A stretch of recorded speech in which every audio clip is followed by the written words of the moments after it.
Messieurs, dames, bonjour. Bienvenue au forum. J'espère que vous avez le temps de faire le tour. Il y a des choses formidables à voir par ici. Alors, Fanny, on va envoyer directement. Hein. Voilà. Tu es voisine de Christopher. Donc, il y a une scène gastronomique jeune qui se crée aussi dans la région de Saint-Rémy-de-Provence, il faut le dire.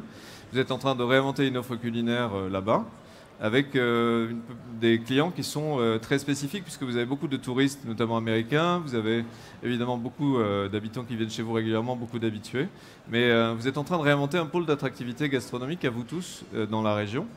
Je ne sais pas si vous en avez conscience, mais en tout cas, quand on vient, nous, on en a vraiment conscience. Pour parler de ton parcours, on peut peut-être commencer par dire que quand tu as créé ta maison, tu te levais, enfin, tu avais une double identité, quoi. Le matin, tu t'occupais de l'hôtel. À 5 heures du matin, hein, tu t'occupais des chambres. Et puis après, tu attaquais le service.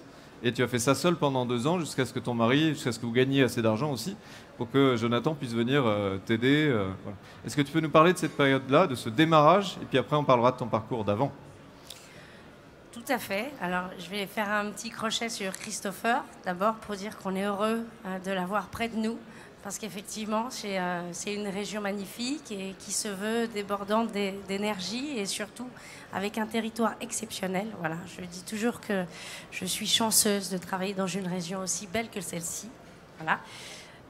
Oui, les débuts à l'auberge, c'était un petit peu compliqué. Voilà, c'est vrai qu'aujourd'hui, ça fait 8 ans, mais je suis très heureuse et épanouie. Voilà, j'ai la chance d'avoir un mari exceptionnel qui m'aide tous les jours à l'auberge. Voilà, nous sommes propriétaires des murs. Il a fallu se bâtir, construire, Oui, parce qu'il faut transmettre. dire, tu es l'une des rares femmes chefs propriétaires. Vous n'êtes pas très nombreuses, hein, étoilées. Il y a Anne-Sophie Pic, voilà, il y en a quelques-unes, mais il y a aussi Yamcha avec Aline Guitare, mais vous n'êtes pas très nombreuses à pouvoir réclamer ce titre-là de femme chef propriétaire, étoilée. Oui, parce que c'est des sacrifices. Hein. Je suis maman de 2 enfants qui aujourd'hui sont avec nous quasiment au quotidien. Hein. C'est la vie de restaurateur, la vie d'hôtelier. Notre grand garçon Enzo, qui a 16 ans, a intégré l'équipe depuis 1 an. Il est au service. Qui est en service.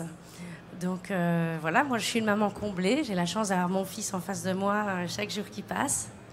Ma fille plus jeune, ma fille va avoir 11 ans, donc elle est aussi gourmande que maman. Voilà, en sucré, en salé, je ne sais pas encore, mais je crois qu'elle est tombée dedans. Alors tu m'as dit que si tu avais créé ta maison, c'est parce que tu avais ça dans les veines, hein, Ouais. c'était ton expression. Est-ce que tu peux nous parler de ce qu'il y avait avant? Donc tu as fait des très belles maisons, hein, tu as fait le Ritz, tu as fait Beaumanière. Est-ce que tu peux nous parler de cette période-là où tu as travaillé en palace? C'est là que tu as rencontré ton mari, Jonathan. Est-ce que tu peux nous parler de cette période-là? Alors j'ai eu la chance pendant mon petit parcours de rencontrer des chefs exceptionnels hein, qui m'ont tous poussé à avancer, qui m'ont conforté aussi dans le métier, me dire voilà, écoute, avance, travaille, aucune porte ne sera fermée tant qu'il y a du travail, de la motivation.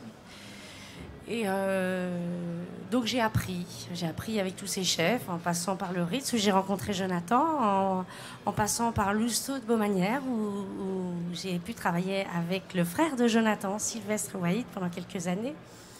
Mais j'avais toujours ce besoin à l'intérieur de moi de faire une cuisine qui m'était propre. J'avais envie d'essayer, j'avais envie d'apprendre, j'avais envie de faire. Et il fallait que je saute le pas et que je travaille pour moi. Et aujourd'hui, ta cuisine, comment tu la caractériserais par rapport à ce que tu faisais avant, maintenant que tu es libre, entre guillemets, de faire exactement ce que tu veux? Quelle est la liberté que tu t'autorises, que tu ne t'autorisais pas avant? Qui est la même question qu'à Christopher, parce que vous avez des parcours assez similaires finalement. Alors moi j'aime déjà à la base c'est la relation humaine, c'est vraiment ça notre métier, c'est la relation humaine et aujourd'hui j'ai la possibilité d'aller à la rencontre, pardon, j'ai la possibilité d'aller à leur rencontre, de les faire venir à moi, naturellement ils viennent à moi et il y a des échanges qui se font, des dégustations, ce qui n'est pas possible quand on travaille vraiment pour quelqu'un. Donc il y a vraiment tout cet univers qui démarre quand on est chez soi, dans une région comme la mienne aussi.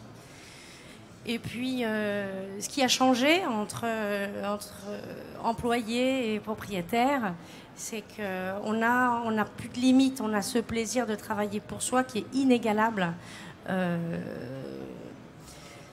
Voilà, ce que j'avais besoin, c'est d'aller chercher à l'intérieur de chaque personne, à l'intérieur de chaque produit. Je peux choisir mes équipes, mes brigades, les construire, les faire avancer. Aujourd'hui, j'ai aussi un joli accompagnement.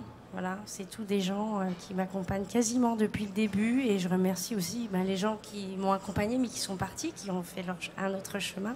Il y a une problématique de recrutement au départ. C'est vrai que pour installer un restaurant, il faut aussi recruter une équipe. Donc tu es devenue aussi un peu DRH, tu es devenue aussi un peu recruteuse. Aujourd'hui, il faut plusieurs casquettes. Voilà, on parlait au début. Il faut bien sûr rester cuisinier, hein, parce que c'est la base de ma passion. Il faut aussi savoir faire de la gestion. Bon, là, aujourd'hui, c'est surtout Jonathan qui me gère toute cette partie administrative, gestion. Moi, je m'occupe un petit peu de l'hôtel aussi. On oublie de dire, mais derrière chaque grand cuisinier ou chaque grand cuisinière, il y a une grande femme ou un grand homme. Hein. C'est des carrières qu'on fait rarement seules parce qu'elles sont très exigeantes. Moi, je dis souvent que la passion n'est rien sans un soutien d'amour. Voilà. Je sais que moi, j'ai mes enfants, j'ai Jonathan qui me soutiennent au quotidien. Et sans ça, pour moi, rien n'est possible. Voilà. Et dans ta cuisine, quel style tu essaies de donner aujourd'hui alors? Comment tu définirais le style Fanny Ray? D'autant plus que vous avez une table à Saint-Rémy de Provence et vous allez en ouvrir une deuxième cet hiver, là c'est tout frais, à Courchevel. Alors sur les deux tables, hein, que ce soit très bientôt sur Courchevel, il y aura vraiment la même colonne vertébrale. Une cuisine de produits. Moi, j'aime la cuisine puissante, parfumée et très proche de la nature qui m'entoure. Voilà. Donc, bien sûr, elle parlera sa voix, c'est normal. Mais c'est une cuisine très légère, très peu de matière grasse animale, très peu de sel. On cuisine beaucoup avec les algues. Voilà, ce sera la même identité, la même structure, mais avec un terroir différent. Et tu aimes venir en salle faire des démonstrations. Tu t'impliques beaucoup en salle aussi. Pourquoi tous les chefs n'aiment pas faire ça déjà, des démonstrations. Toi, tu en fais beaucoup et tu aimes bien faire des démonstrations. Est-ce que tu peux nous expliquer pourquoi finalement? Alors, je pense que le contact humain, comme je le disais tout à l'heure, il est très important pour moi. Et puis, c'est aussi la récompense. Voilà, le sourire et le sourire, la discussion avec le client. Parce que c'est un échange, c'est une discussion. Et moi, j'ai besoin, aujourd'hui, on est en train de préparer les travaux et on va abattre cette cloison en cuisine, salle. Parce que jusqu'à présent, il y avait une salle avec une grande cheminée très élégante et puis il y avait effectivement une séparation vitrée qui donnait sur une cuisine et on voyait la cuisine se faire. Et vous allez supprimer la cloison carrément. Voilà, là, je vais supprimer la cloison pour pouvoir moi-même expliquer plus souvent parce qu'il était plus compliqué avant parce qu'il fallait faire le tour. Là, rapidement, je peux poser une assiette, expliquer, parce que c'est tout le travail d'une journée qui se passe dans une assiette avec mes collaborateurs, bien sûr, sans lesquels j'y arriverai pas. Mais je trouve que c'est important. C'est important pour moi. Oui. Alors, quelle est la prochaine ambition? Il y a Courchevel, mais c'est quoi la prochaine ambition? C'est un autre restaurant peut-être, ailleurs?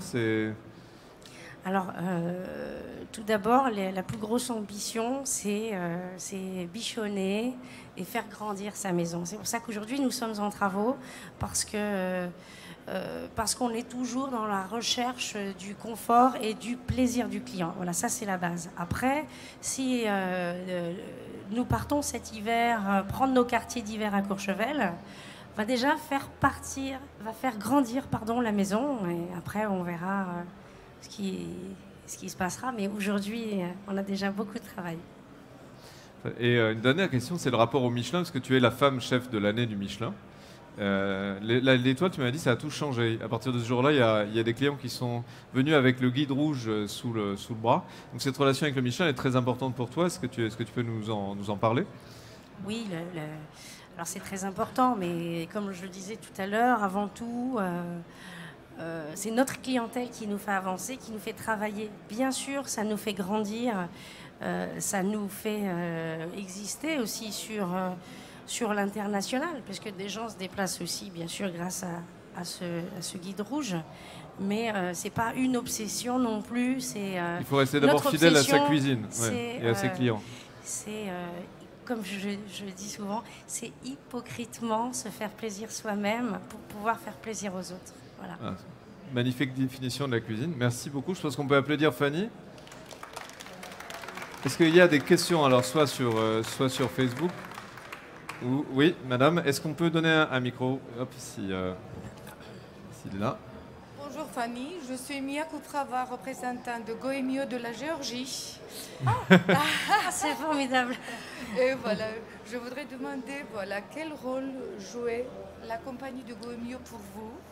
Alors Goemio, c'est toutes des références qui sont très importantes, bien sûr, pour un chef, parce qu'ils font partie du circuit d'un cuisinier.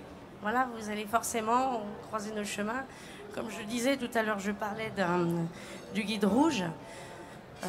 C'est des guides, voilà, qui vont nous faire prendre une dimension.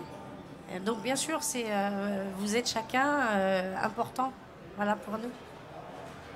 Et qu'est-ce que vous a donné visiter en Géorgie? Que c'était aussi une belle soirée avec notre chef, aussi chef de l'année comme femme, avec Tekuna Gachichiladze.